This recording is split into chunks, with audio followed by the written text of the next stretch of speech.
Real story happening to real people.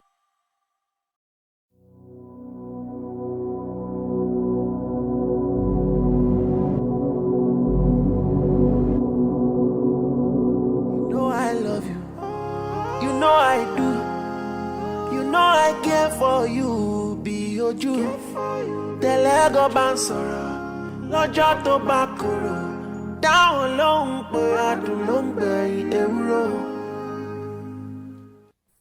Amope, I got another woman pregnant.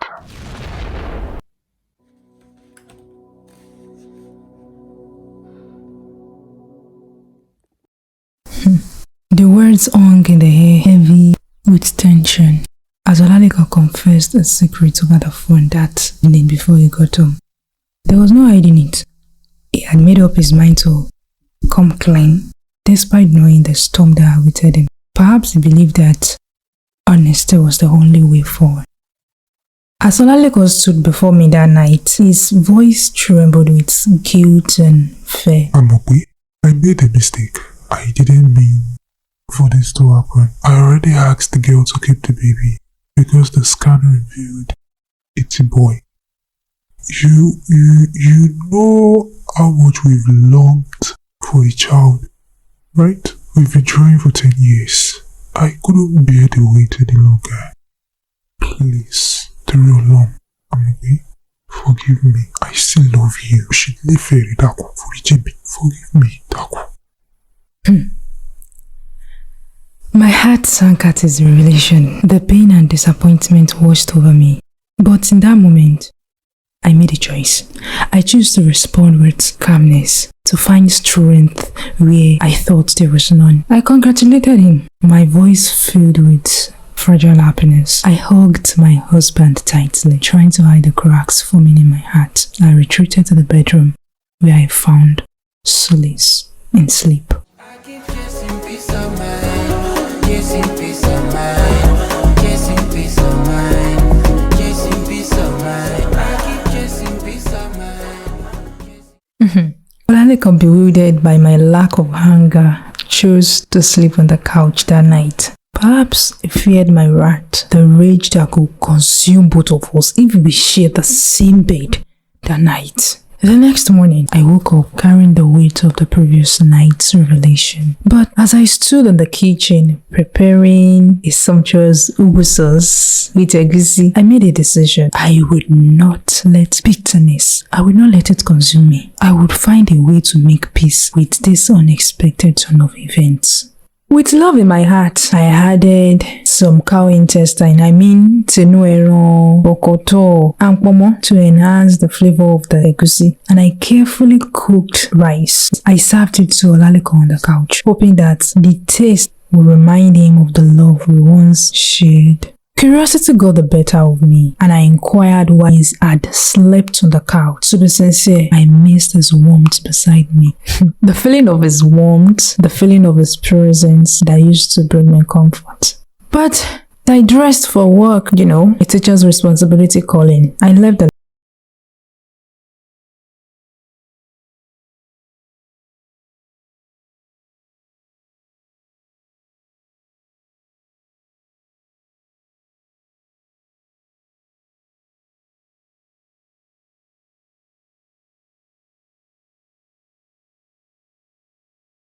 brought food, but he consumed it in his car. Perhaps he had made up his mind to avoid my cooking. Perhaps he is convinced that I will poison him. I don't know. But undeterred, I proudly informed him that I had prepared semo with the egusi that I made in the morning. I eagerly helped him remove his sweets and lead him to the bathroom for a refreshing bath. I still wanted him to know that, despite everything, I cared for him. Waiting patiently at the dining table, I watched as he hurried out from the bathroom, snatching his phone from the table before rushing out. He cited a hospital emergency. But as an understanding wife, I know his duty as a medical doctor, so I accepted the unpredictability of such situations. However, that night, Olaliko did not return home. Following morning, he stumbled through the door and fatigue etched on his face, which shows that he's clearly exhausted. And being Saturday, I had no reason to leave the house. Olaliko collapsed into the bed, surrendering to much needed rest, I watched him. My heart was heavy with a mix of emotions, unsure of how to navigate this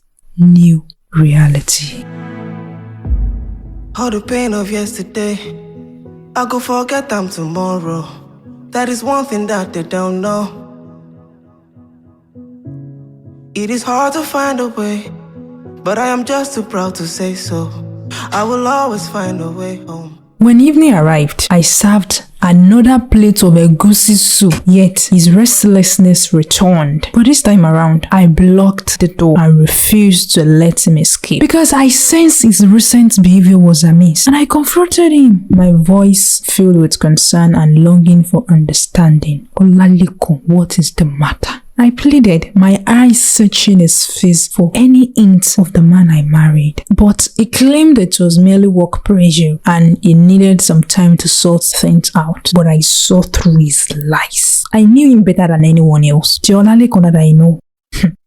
A seasoned medical consultant. He could not convince me that work alone was responsible for his rejection of my food. I knew he had flushed down the meal I had served him earlier, the previous day when I was going to work. And this time around, he is deliberately avoiding my cooking. He believed I harbored ill intentions. But in response, I assured him that his affair and the resulting pregnancy did not bother me. In fact, I welcomed it, for we were finally blessed with a child we had yearned for now. I even suggested he bring the girl into our home so we could all live together as a family. At least, maybe I will have a rest of mind. Don't get it twisted.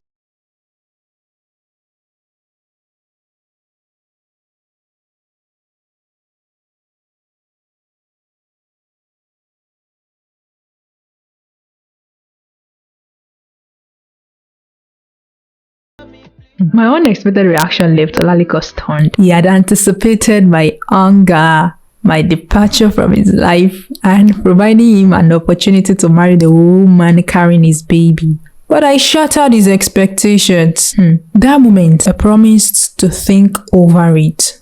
But maybe he conveyed to the girl that we had resolved our differences amicably. I don't know.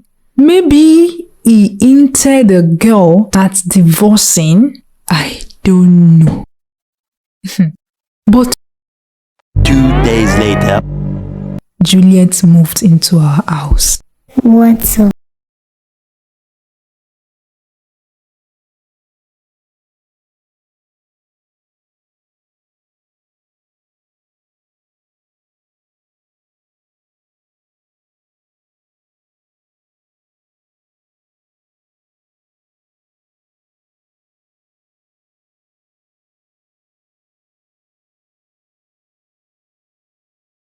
Wondering, overthinking, but I'd rather be sleeping. Grab a drink, I need escape now. 247, I be in this state now. But I can no longer depend on it. I become my own enemy. I don't question my own sanity. Waiting to be saved.